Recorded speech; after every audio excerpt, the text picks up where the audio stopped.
قوموں میں لہر در لہر موج در موج اٹھے گا، اور مختلف ملکوں میں خدا تعالیٰ غیروں کے دل میں بھی جماعت کی تائید میں اٹھ کھڑے ہونے کے لیے ایک حرکت پیدا کرے گا، توجہ پیدا فرمائے گا، اور کثرت کے ساتھ انشاءاللہ تعالیٰ جماعت کو ایسے انصار ملیں گے جو جماعت سے نہ بھی تعلق رکھتے ہوں تو اللہ تعالیٰ کی وحی کے تابع، یعنی وحی بعض دفعہ خفی بھی ہوتی ہے، ضروری نہیں کہ الہام کی شکل میں لفظوں میں وہ ظاہر ہو، مگر خدا تعالیٰ کی طرف سے چلنے والی تحریکات کی روشنی میں ان کے دل جماعت کی مدد کے لیے متوجہ ہوں گے۔ اس رویا کے بعد میں خصوصیت سے جماعت کو دعاؤں کی طرف متوجہ کرتا ہوں اور یاد دلاتا ہوں کہ جب بھی وہ اپنے متعلق یا اپنے دوستوں کے متعلق یا جماعت کے متعلق کوئی فکر والی باتیں سنیں یا کوئی توہمات ان کے دلوں کو گھیر لیں تو پہلا اپنے نفس کا یہ محاسبہ کیا کریں کہ ان کا خیال کس طرف گیا تھا۔ مدد ڈھونڈنے کے لیے ان کو کوئی انسان یاد آیا تھا، کوئی دنیاوی ذریعہ اختیار کرنے کی طرف توجہ مائل ہوئی تھی، یا سب سے پہلے توجہ خدا کی طرف گئی تھی۔ مواحد بندے کی شان یہ ہے کہ توجہ کا اولین مرکز خدا ہوتا ہے، ورنہ یہ دنیا ایسی ہے کہ جس میں باتیں ایسی مل جل جاتی ہیں کہ توحید اور شرک کی تفریق آسان نہیں رہتی۔ خدا کے مومن بندے بھی دعائیں بھی کرتے ہیں اور اسباب کو بھی اختیار کرتے ہیں، اور بعض غیر بھی جو توحید کے اعلیٰ مقام پر فائز نہیں ہوتے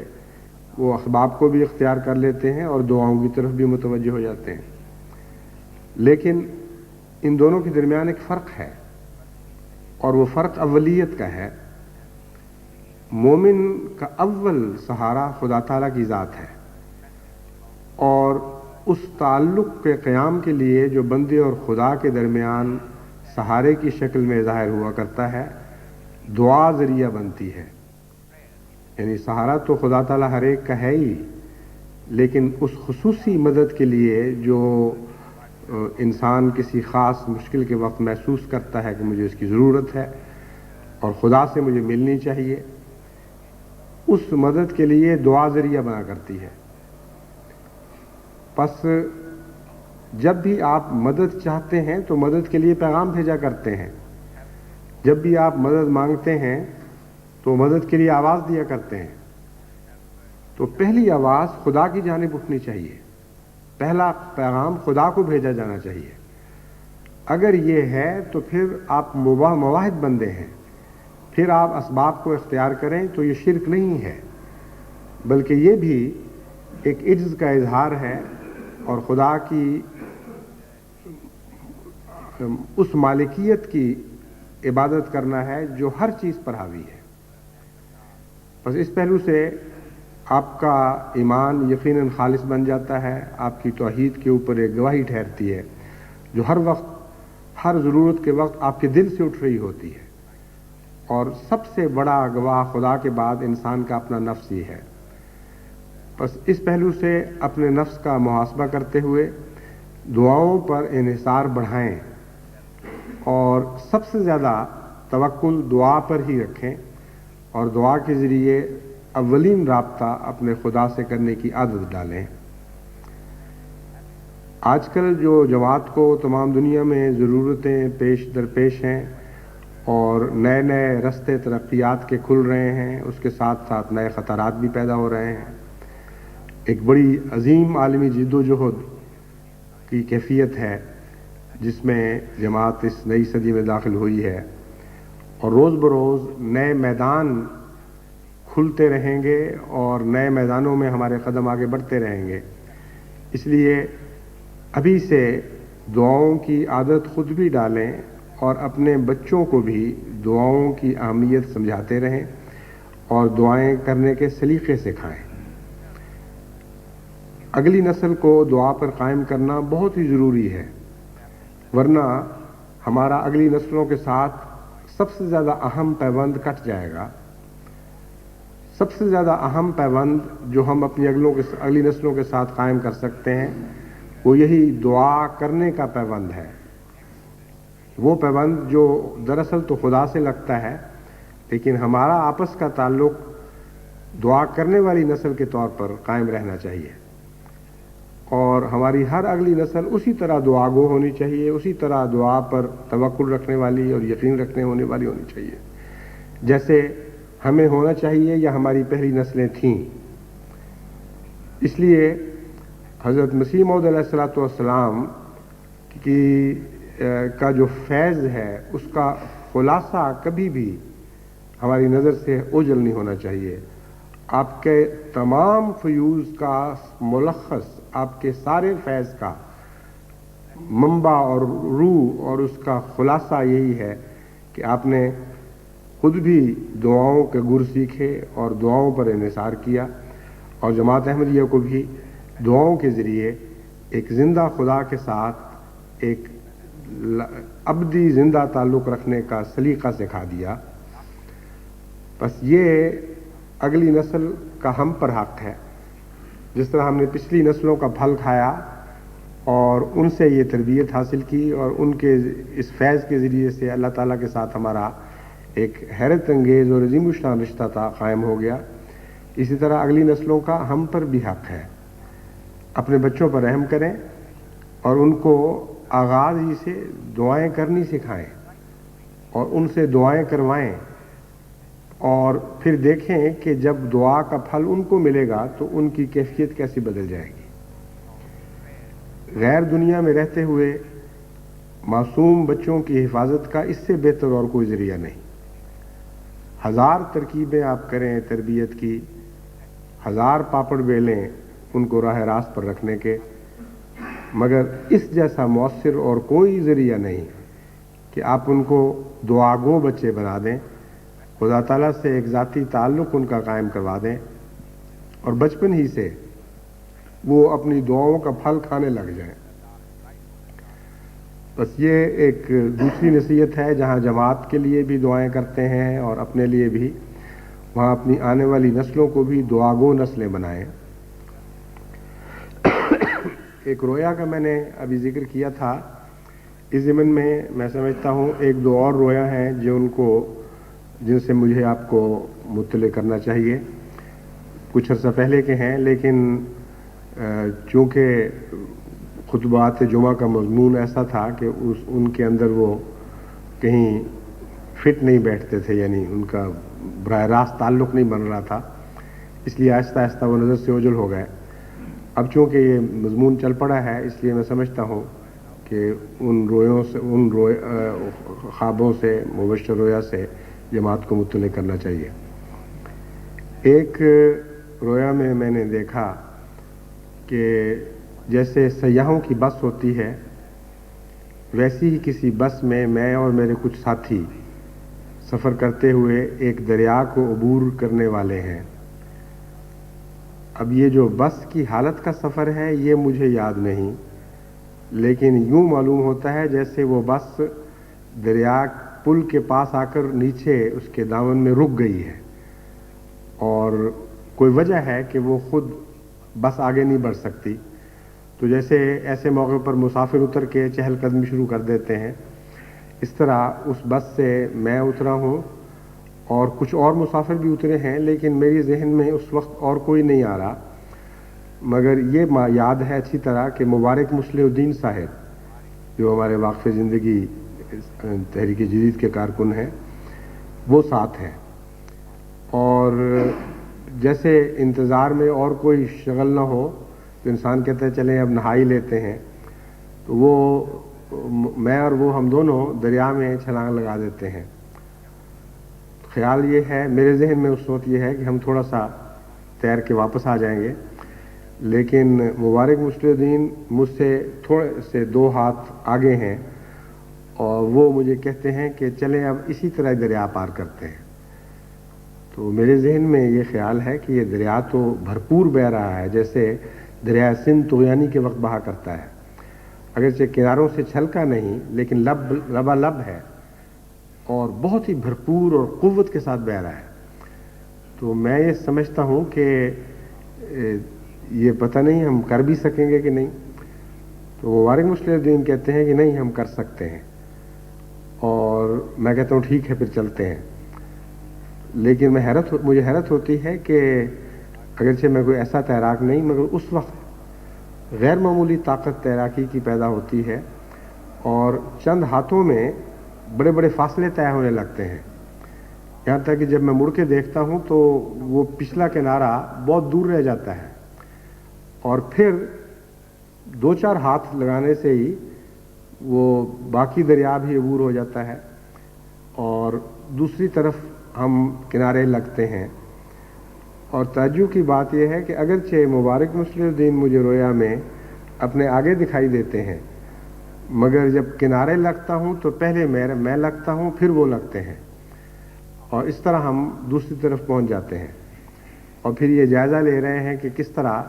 یہاں سے باہر نکل کر دوسری طرف کنارے سے باہر کی عام دنیا میں ابھریں. یہ رویا یہاں ختم ہو گئی, اور چونکہ یہ ایک ایسی رویا تھی جو عام طور پر دستور کے مطابق انسان کے ذہن میں آتی نہیں, اس لیے رویا ختم ہونے کے بعد میرے ذہن پر یہ بڑا بھاری اثر تھا کہ یہ ایک واضح پیغام ہے جس میں اللہ تعالیٰ کسی نئی منزل فتح کرنے کی خوشخبری دے رہا ہے. اور اگرچہ ایک حصہ اس کا ابھی تک مجھ پہ واضح نہیں ہوا کہ وہ ساتھی جو ہیں ان کو ہم کیوں پیچھے چھوڑ گئے ہیں اور ہم 2 کیوں آگے نکل جاتے ہیں, لیکن بہرحال یہ ذہن پہ ضرور تاثر ہے کہ اس میں کوئی انذار نہیں تھا بلکہ خوشخبری تھی کہ دریا کی موجوں نے اگرچہ بس کو روک دیا ہے لیکن ہمارے سفر کی راہ میں وہ حائل نہیں ہو سکی. تو اللہ تعالیٰ اس رویا کو بھی, جو جہاں تک میرا تاثر ہے اور یقین ہے مبشر ہے, توقع سے بڑھ کر مبشر بنائے اور جماعت کے حق میں اس کی اچھی تعبیر ظاہر فرمائے. ایک اور رویا جو پچھلے دنوں دیکھی, جس کے نتیجے میں ایک میں نے غزل کہی, اس کا پس منظر غزل تو جماعت تک پہنچ چکی ہے لیکن اس کا پس منظر نہیں پہنچا, اس لیے میں وہ بھی بتا دینا چاہتا ہوں. پچھلے دنوں ہم نے سوچا کہ دسمبر میں چونکہ ربوہ میں جلسہ نہیں ہو سکتا, اس لیے کثرت کے ساتھ جماعتوں میں جلسے کیے جائیں, اور اللہ کے فضل کے ساتھ جو رپورٹیں مل رہی ہیں بہت ہی بھرپور جلسے ہوئے ہیں سارے پاکستان میں, اور بہت ہی دوستوں کے بڑے اطمینان کے خط نصیب ہو رہے ہیں کہ بڑی مدت کے بعد یہ دل کی خلش دور ہوئی, اور جو اس جلسے میں لطف آیا ہے, اگرچہ یہ سالانہ جلسہ نہیں تھا اور وہ ربوہ والی کیفیت نہیں تھی, مگر چھوٹے پیمانے پہ ہونے کے باوجود بہت ہی زیادہ ایمان افروز اور تسکین بخش تھا. ان جلسوں پر چونکہ میں عموماً جلسے کے موقع پر کوئی نظم پیش کیا کرتا ہوں, میں نے ایک غزل بھجوائی تھی جس کا عنوان تھا غزل آپ کے لیے. وہ عام دستور سے کچھ ہٹی ہوئی ہے, اور شاید سننے والوں نے تعجب بھی کیا ہو کہ یہ کیا سوجی مجھے اس طرز پر غزل کہنے کی اور کیا مقصد ہے. تو چونکہ ایک خواب کے نتیجے میں یہ کہی گئی تھی, اس لیے میں وہ خواب آپ کو بتانا چاہتا ہوں. میں نے رویا میں دیکھا کہ کوئی عزیز ہے, وہ مجھے کہتا ہے, ایک مصرع پڑھتا ہے میرے لیے, اور وہ مصرع خواب میں بالکل موزون ہے, یعنی باقاعدہ باوزن مصرع ہے, لیکن اٹھنے کے بعد پورا یاد نہیں رہا, لیکن آخری حصہ اس کا یاد رہا جس کے مطابق پھر یہ غزل کہی گئی. مضمون اس کا یہ تھا کہ لوگ آج کل کے اس زمانے میں, اطلاع کے زمانے میں, ایسے اچھے شعر لکھ کر آپ کو بھجواتے رہتے ہیں, نظمیں کہتے رہتے ہیں, تو اجازت ہو تو میں بھی کہوں ایک غزل آپ کے لیے. غزل آپ کے لیے کے لفظ بین ہی وہی ہیں جو رویا میں دیکھے گئے تھے, اور یہ کہوں میں یا کیا الفاظ تھے اس کی تفصیل یاد نہیں رہی. چنانچہ اس آپ کے لیے کو ملحوظ رکھتے ہوئے, پیش نظر رکھتے ہوئے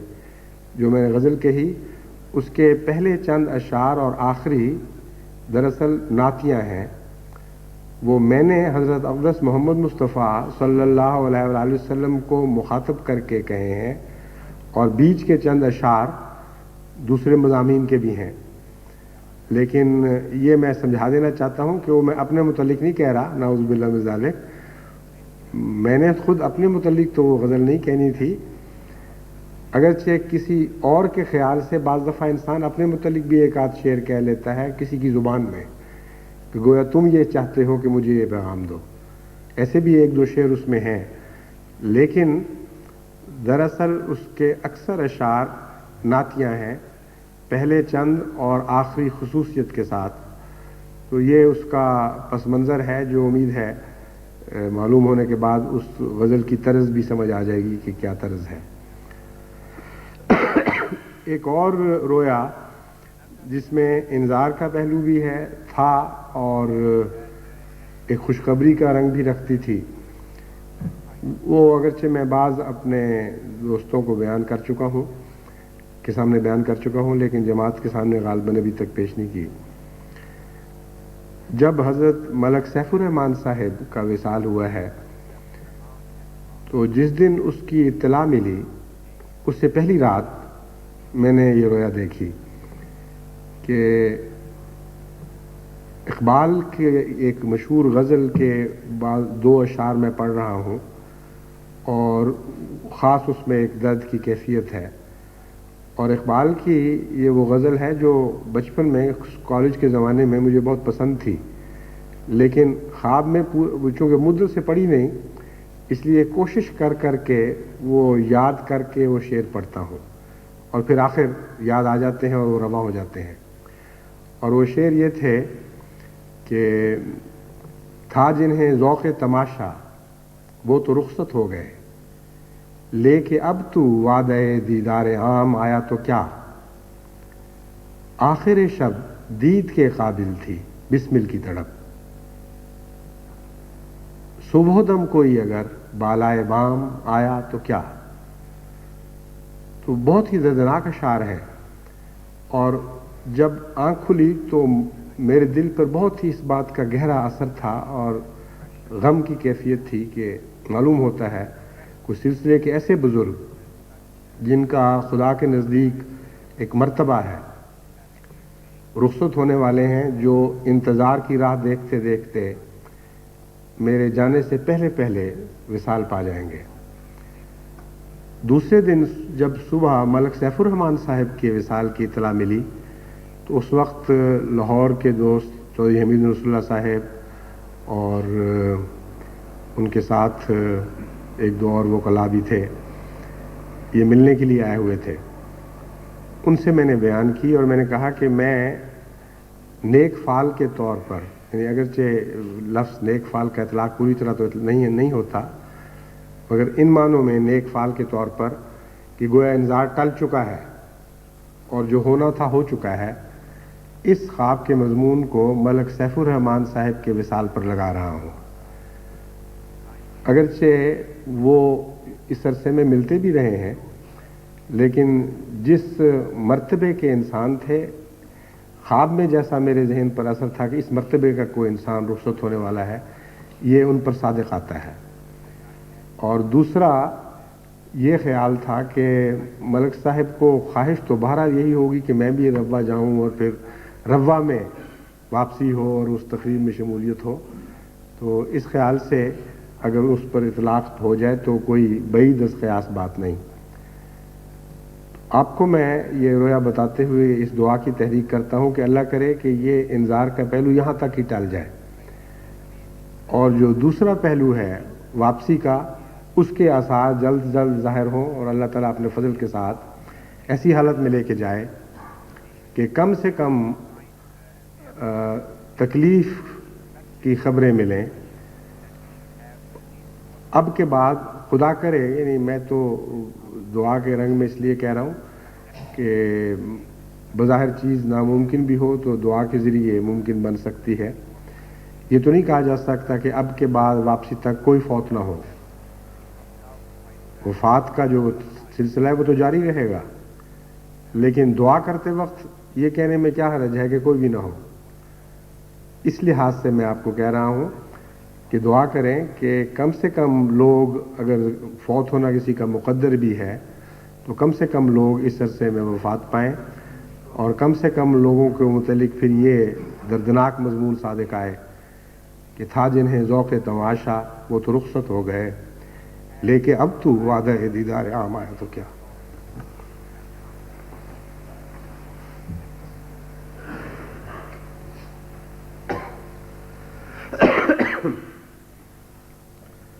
الحمد لله نحمده ونستعينه ونستغفره ونؤمن به ونتوكل عليه